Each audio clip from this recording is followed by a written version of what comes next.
जहाँ बहुत से महात्मा उस सम्मेलन में आते हैं कि बढ़िया भाषण देंगे, बढ़िया बढ़िया तर्क देंगे, बढ़िया श्लोक बाँचेंगे, तो लोग कहेंगे आह कितने विद्वान महात्मा है, ये यश मिलता है उससे। और यहाँ उन्हें यश की आवश्यकता नहीं, बड़ी सहजता से और बड़ी शालीनता और गंभीरता से कह देते हैं कि मैं ही तो बोल रहा हूं, इस शरीर से बोलने की आवश्यकता नहीं है।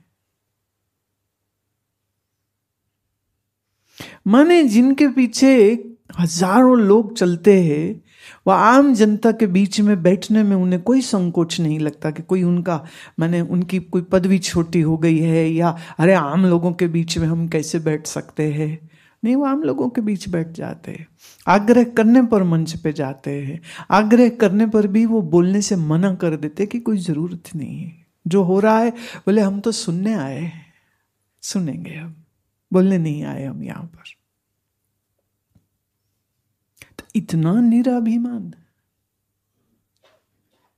इतना निरहंकार और इतना जमीन से जुड़ा हुआ महात्मा और इतना विरक्त, जिसको इसकी आवश्यकता नहीं है कि वो दिखाए कि उसके पास कितना ज्ञान है, कि वो सुनाए किसी को कि उसको कितने शास्त्र कंठस्थ है। ये लक्षण किसका है? निर्माण मोहा जित संग दोषा। वो निर्माण है, मान रहित होता है। जिसका देह का मान चला गया, उसके अंदर कैसा अभिमान, और जिसका देह का मान नहीं गया, उसका तो अभिमान ही अभिमान है, वहां तो ज्ञान है ही नहीं। अच्छा, मान हम किसको कहते? पुरानी भाषा मान मतलब मेजरमेंट होता है। पुराने लोग बात करते थे कि क्या मान है इस जमीन का, मान मतलब क्या मेजरमेंट है। तो जब आप इस शरीर के आकार के पहचान को अपनी पहचान मान लेते, मतलब शरीर के मान को आप अपना मान मान लेते, इसी को अभिमान कहते। और जब शरीर के मान को अपना मान नहीं समझते हैं, ये ही निरअभिमान हो जाना होता है। और जो निरअभिमान होगा वो ही वैरागी हो सकता है। जो अभिमानी है वो तो रागी होता है। अब किसी को अभिमान इस बात का होता है कि हम कितनी तपस्या करते हैं, किसी को अभिमान इस बात का होता है कि हमने बहुत शास्त्र पढ़े हैं, किसी को इस बात का अभिमान होता है कि हमने पूरे देश के तीर्थ किए हैं, किसी को इस बात का अभिमान है। अभी मैं एक कार्यक्रम में थी, जिस कार्यक्रम में कोई 2 कुर्सी छोड़ के जो महात्मा बैठे हुए थे, वो अपने बगल वाले महात्मा को कह रहे थे मेरे हरिद्वार में 4 आश्रम हैं। हाँ, वो जैसे बोल रहे थे, हा हा हा हा, क्योंकि ऐसों का दर्शन करके समझ लगती है कि ये नहीं होना चाहिए। मेरे 4 आश्रम हैं हरिद्वार में।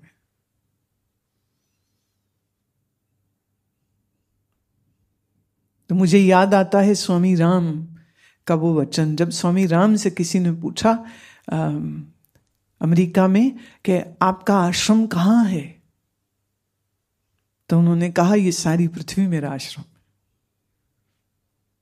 जब अपनी 4 दीवारी तुमने खड़ी नहीं करी और अपनी 4 दीवारी में जहां पैदा हुए वो छोड़ दिया, अब अपनी कोई 4 दीवारी अपने नाम से कहीं रखी नहीं, तो फिर तुम्हारा क्या है? तो कहते सारा संसार मेरा है। इसलिए कोई पूछता था आपका नाम क्या है, तो बोलते थे बादशाह राम। और एक बार एक व्यक्ति ने पूछा आपकी रियासत कहाँ है, तो उन्होंने कहा सारी सृष्टि ही मेरी रियासत है। और उस बंदे को समझ नहीं आई थी कि क्या बोल रहे हैं। बोले पागल है ये, सारी सृष्टि इनकी रियासत कैसे हो सकती है? वो ईसाई था, उसने पलट के बोल दिया, क्योंकि उनके तो संस्कार है नहीं ना संतों से कैसे बात करनी या नहीं करनी, या संतों की भाषा को वो समझ भी पाता। तो उसने तुरंत से प्रश्न किया आप ऐसा कैसे कह सकते हैं? तो स्वामी राम ने कहा तुम ईश्वर को क्या मानते हो? बोले ईश्वर हमारा पिता है, सारे संसार का मालिक है और हमारा पिता है, हम सब मनुष्यों का पिता है। तो राम ने कहा, अच्छा तो जो बाप की जायदाद वो बेटे की होती है या नहीं? होती है। तो बोले फिर तुम अपने बाप ईश्वर को नहीं पहचानते हो, मैं पहचानता हूं, इसलिए जो कुछ मेरे बाप का है वो सब कुछ मेरा है। इसलिए इस सृष्टि का बादशाह मैं ही हूं, क्योंकि ये मेरे बाप की है। क्योंकि किसी भी क्रिश्चियन के लिए इतना तो समझना मुश्किल नहीं है ना, our father in heaven holy be thy name, ये उनकी प्रार्थना है। अब वो बात अलग है कि उन्होंने फादर को हेवन में पहुंचा दिया है, और हेवन कहाँ है ये मालूम नहीं है कि कहाँ है, कहीं होगा, पता नहीं, लॉजिस्टिक्स उसके क्या है वो मालूम नहीं है, लेकिन एक भावना है कि जो हेवन है उसमें ईश्वर होता है और वो हमारा पिता है।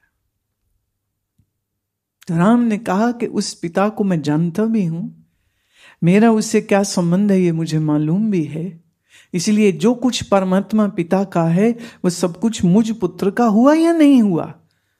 मैंने कहा नहीं, उसी हिसाब से तो हुआ। तो बोले फिर मैंने क्या गलत कहा? मैं बादशाह राम हूं, I am the king Ram. अब ये बोलने पर भी राम तीर्थ कहीं से भी अभिमानी नहीं दिख रहे, क्योंकि वो सत्य की घोषणा कर रहे हैं ना।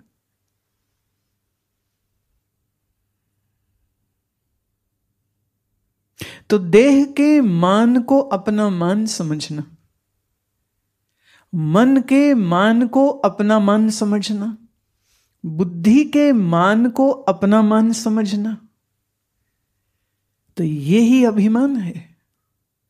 और जहां अभिमान है वहां वैराग्य कैसे? संभव नहीं। और जहां कोई मान नहीं होता है वहीं वैराग्य होता है। तो जब ये लगे ना कि मन में वैराग्य नहीं है, तो ध्यान से देखना, कुछ देह मन बुद्धि का अभिमान है जो बैठा हुआ है। और अजीब चीज ये है कि जिसके अभिमान होता है उसको भर दिखाई नहीं देता, बाकी सबको दिखाई देता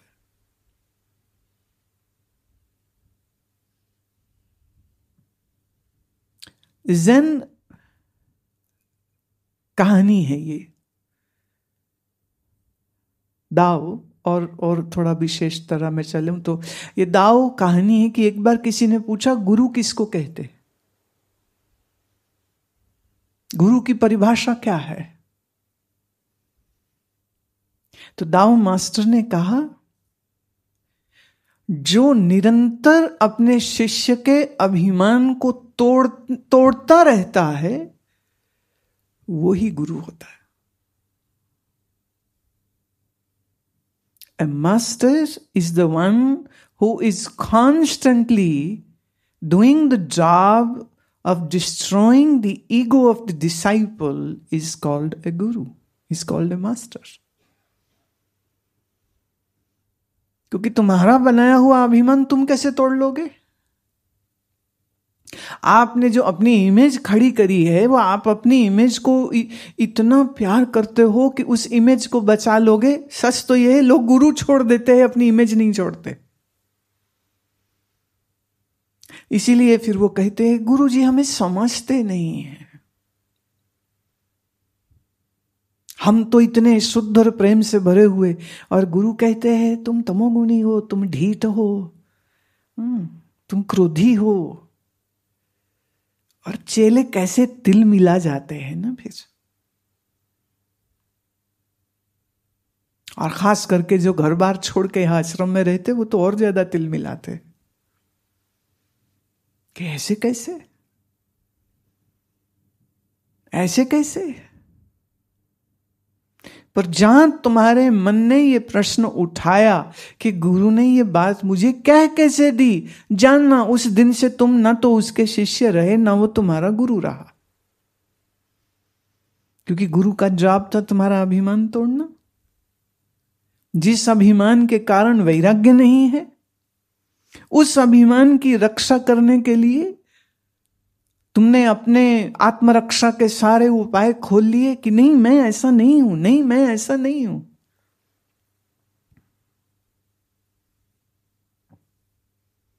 तो गुरु अपनी जॉब नहीं अगर कर सके तो कम से कम गुरु अपने आप को उस चेले का गुरु नहीं मानता है, क्योंकि उसके अभिमान को वो तोड़ नहीं पा रहा है और चेला तोड़ने दे नहीं रहा है। बड़ी भयंकर बात है ये, मुझे बहुत प्यारी लगी। Who is the master?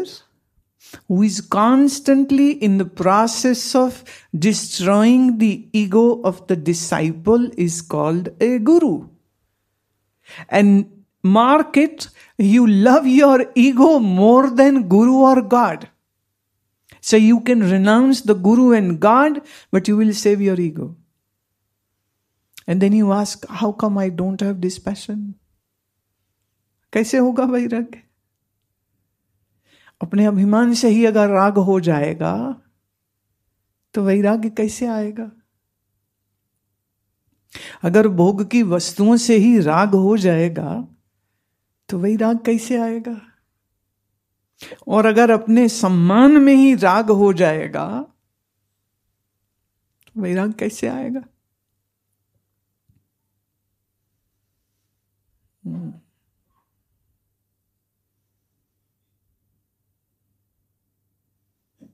Kabir साहब एक जगह बोलते हैं कि बातन ही आसमान गिरावे। बातों से तो आसमान तोड़ के जैसे नीचे फेंक देगा, ऐसी ज्ञान की बड़ी बड़ी बात बोलेगा, लेकिन फंसा अपने अभिमान में होता है। ना हर पावे ना हर ध्यावे, बातन ही आसमान गिरावे। न ध्यान है उसके जीवन में, न ज्ञान है उसके जीवन में, बातों से तो वो ऐसा प्रूव कर देगा कि बस क्या ही कहने।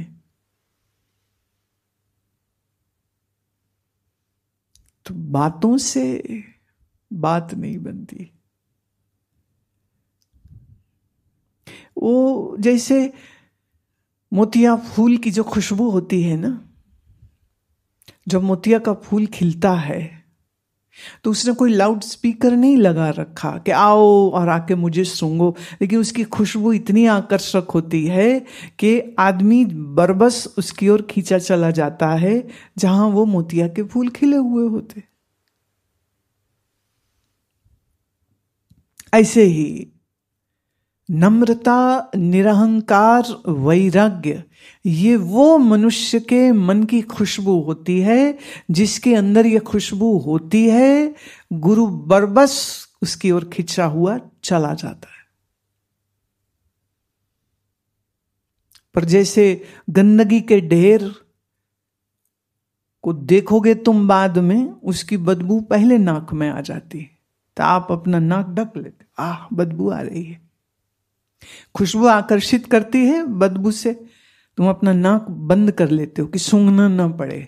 ऐसे याद रहे, अभिमानी आदमी उसी दुर्गंध से भरा हुआ होता है, तो गुरु को भी नाक बंद करनी पड़ जाती है। नाक बंद करने का मतलब not literally, but it means कि उस व्यक्ति से संबंध नहीं बन पाता, हृदय का संबंध नहीं बन पाता है। जैसे खुशबू आकर्षित कर लेती है, ऐसे दुर्गंध दूरी कर देती है।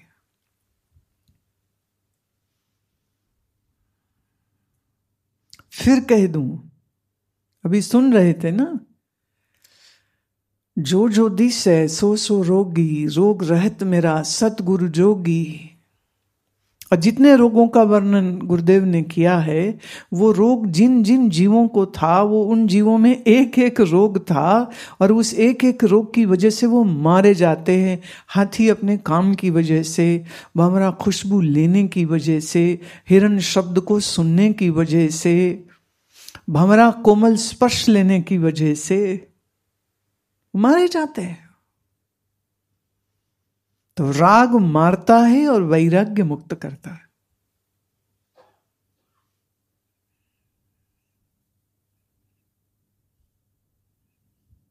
और राग जो वस्तुओं से होता है उससे छूटने के लिए कई बार यह उपाय दिया जाता है, जिस चीज से राग है उस चीज को छोड़ दो।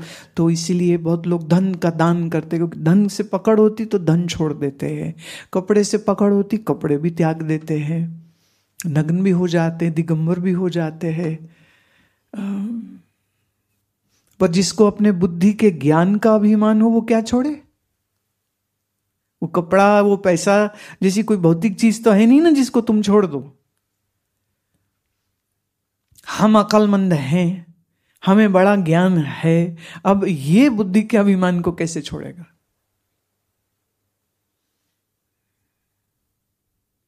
इसलिए अभिमान से, इस सूक्ष्म अभिमान से मुक्ति पाना और भी कठिन हो जाता है, और भी मुश्किल हो जाता है।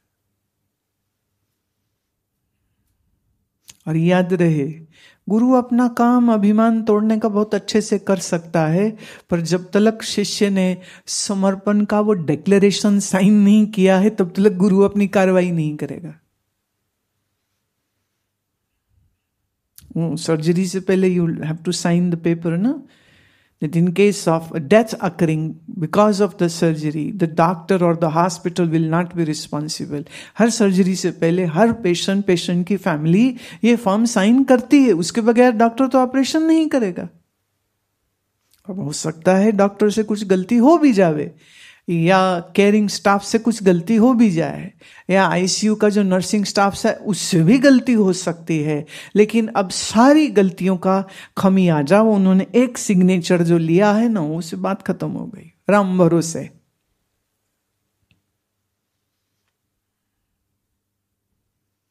तो समर्पण हम किसको कहते हैं?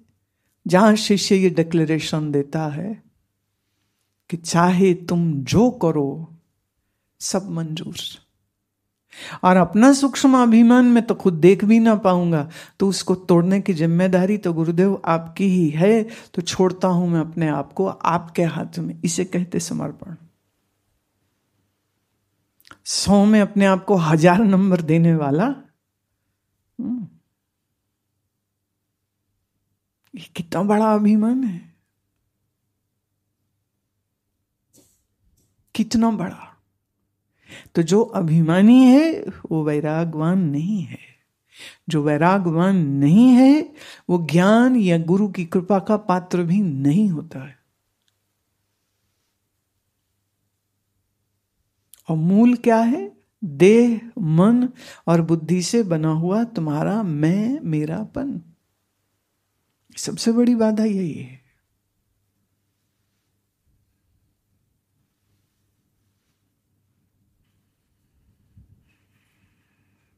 कबीर जी एक जगह पद गाते हैं, उनका बड़ा प्यारा बोल है, मन न रंगावे जोगी कपड़ा रंगावे। मन नहीं रंगा, तन के कपड़े रंग लिए, मन में तो वही अभिमान। और बल्कि जब तन के कपड़े रंगे हुए होते हैं तो समाज, दुनिया महाराज महाराज कह के प्रणाम करती है, तो अभिमान तो और बड़ा हो जाता है, और भी बड़ा हो जाता है, और खतरनाक हो जाता है। इसलिए कभी कभी जो वेश से साधु हैं उनसे ज्यादा अभिमानी और घमंडी कोई दिखता नहीं है। फिर वेश से साधु, मन न रंगावे जोगी कपड़ा रंगावे। बाहर की पोजीशन तो बदलनी है, आसान है, मन की कैसे बदलेंगे? तो अपनी देह, मन और बुद्धि से मैं, मेरापन का बाध करे। इसी निरअभिमानता से वैराग्य का जन्म होता है।